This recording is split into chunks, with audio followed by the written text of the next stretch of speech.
बहुत समय पहले की बात है। एक साधु अपनी पत्नी के साथ नदी के तट पर रहता था।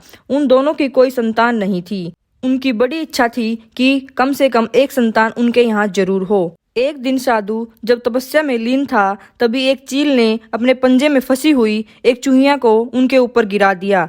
साधु ने उस चूहिया को घर ले जाने का निश्चय किया, लेकिन उससे पहले उसने उसे एक लड़की में बदल दिया।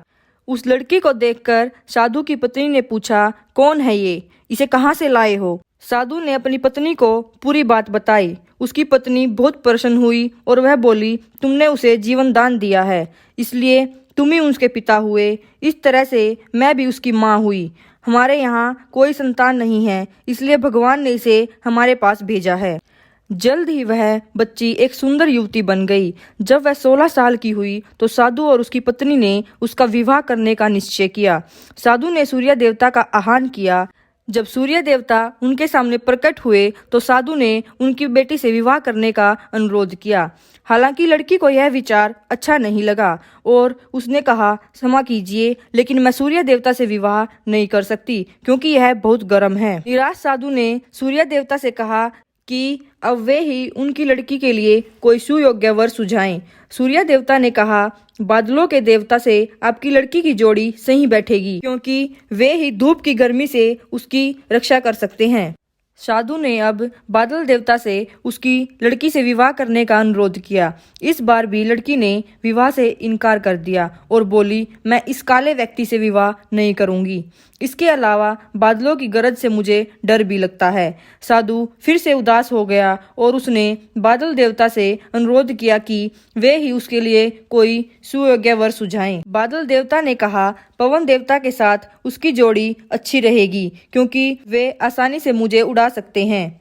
साधु ने अब पवन देवता से विवाह का अनुरोध किया। इस बार भी लड़की ने विवाह से इनकार कर दिया और बोली, मैं ऐसे अस्थिर व्यक्ति से विवाह नहीं कर सकती जो हर समय यहाँ वहाँ उड़ता रहता है।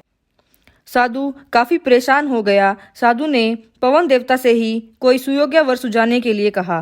पवन देव ने जवाब दिया, पर्वतों के राजा बहुत मजबूत और स्थिर हैं। वे बहती हुई हवा को भी आसानी से रोक सकते हैं। उनसे आपकी लड़की की जोड़ी सही बैठेगी।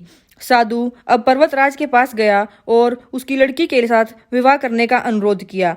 हालांकि इस बार भी लड़की ने विवाह करने से मना कर दिया और कहा, मैं ऐसे किसी व्यक्ति से विवाह नहीं कर सकती जो इतना कठोर और ठंडा हो। लड़की ने साधु से किसी नरम वर को खोजने को कहा। साधु ने पर्वतराज से सलाह मांगी।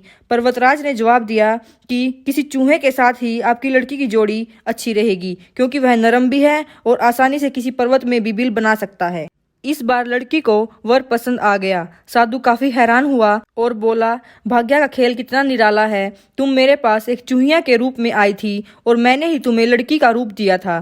चूहिया के रूप में जन्म लेने के कारण तुम्हारे भाग्य में चूहे से विवाह करना ही लिखा था और वही हुआ। भाग्य में जो लिखा होता है वही होता है। साधु ने फिर से प्रार्थना शुरू कर दी और लड़की को दोबारा चूहिया बना दिया। हमें यह सीख मिलती है कि हमें अपनी इच्छाओं पर नियंत्रण रखना चाहिए, क्योंकि भाग्य से अधिक हमें कुछ भी नहीं मिलता।